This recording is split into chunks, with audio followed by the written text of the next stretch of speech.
எல்லாருக்கும் வணக்கம். நான் Hema Subramanian. Welcome to home cooking Tamil. சில டைமில் நம்ம வீட்டில் செய்கிற ரைஸ் கொஞ்சம் மீதி இருந்ததுன்னா என்ன பண்ணுறதுன்னு யோசிப்போம். ஸோ இன்னைக்கு அந்த மாதிரி மிச்சம் மீதி ரைஸ் வச்சு ஒரு அருமையான தோசை ரெசிபி தான் செஞ்சு காட்ட போகிறேன். ஸோ வாங்க இப்போ நம்ம ரெசிபிக்குள்ளே போகலாம்.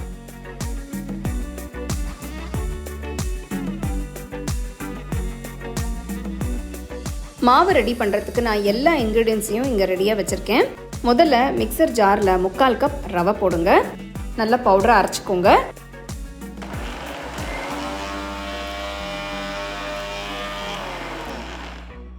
இது எடுத்துட்டு தனியாக வச்சுருங்க. இன்னொரு பெரிய மிக்சர் ஜாரில் 2 கப் வேக வச்ச சாதத்தை போடுங்க. இங்கே நான் பழைய சாதம் தான் யூஸ் பண்ணுறேன். அடுத்து 3/4 கப் பவுடராக அரைச்ச ரவையை சேர்க்குறேன்.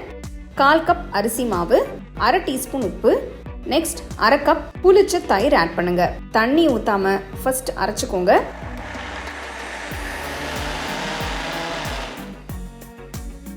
இப்போ கொஞ்சம் கொஞ்சமாக தண்ணி ஊற்றி நல்லா ஸ்மூத்தாக அரைச்சிக்கலாம். தண்ணி கொஞ்சம் கொஞ்சமாக ஊற்றி அரைக்கும் போது நம்மளுக்கு கரெக்டான கன்சிஸ்டன்சி கிடைக்கும். மாவு நல்ல ஸ்மூத்தாக இந்த மாதிரி தோசை மாவு கன்சிஸ்டன்சிக்கு வந்ததும் மிக்சர் ஜார்லேருந்து எடுத்துட்டு ஒரு பவுலுக்கு மாற்றி எடுத்து தனியாக வச்சுருங்க. தோசை பண்ணுறதுக்கு மாவு இப்போ ரெடி ஆயிடுச்சு. தோசைக்கல்லை நல்லா சூடு பண்ணி கொஞ்சமாக மாவு எடுத்து தோசையை ஊற்றுங்க. நான் மினி தோசை பண்ணுறேன். நீங்கள் உங்களுக்கு பிடிச்ச மாதிரி சின்னதோ பெருசோ நீங்கள் போட்டுக்கலாம்.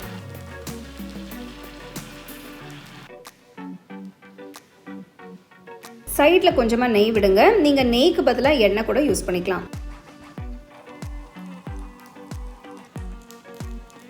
தோசை ஒரு பக்கம் வெந்ததும் அடுத்த பக்கம் திருப்பி போடுங்க. பாருங்க, தோசை நல்லா கோல்டன் ப்ரௌன் கலருக்கு வந்துடுச்சு. கல்லுல இருந்து எடுத்துட்டு நல்லா சூடாக சர்வ் பண்ணுங்க.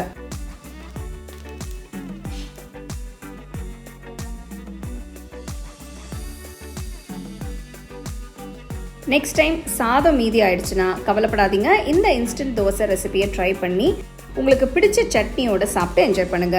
இந்த தோசை பண்ணுறதுக்கு ரொம்பவே ஈஸி. உங்களுக்கு பிடிச்சா நீங்கள் மினி உத்தப்பம் கூட செய்யலாம். இந்த மாவு நீங்கள் 2 நாள் வரைக்கும் ஃப்ரிட்ஜில் வச்சு யூஸ் பண்ணிக்கலாம். கண்டிப்பாக ட்ரை பண்ணி உங்கள் ஃபேமிலி ஃப்ரெண்ட்ஸோட ஷேர் பண்ணுங்கள்.